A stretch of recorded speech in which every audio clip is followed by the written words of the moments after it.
I became interested in this program because I've always had a love for working with little kids, so I thought this would be a good way to start a career. The Early Child Education Program is a 2-year program for students who are interested in working with young children.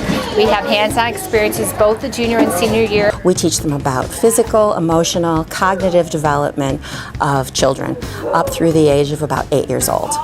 At the beginning of this year, I was able to go off and do an internship at Clarence Center Preschool, and they offered me a job. I have students that have gone on to school and become teachers, speech therapists, children's authors, work in OT, PT.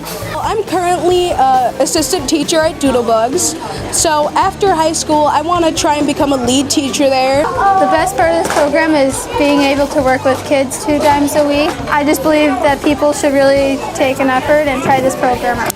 I chose to attend this program because I want to work with children, and I thought it was a good experience and something to prepare me for college.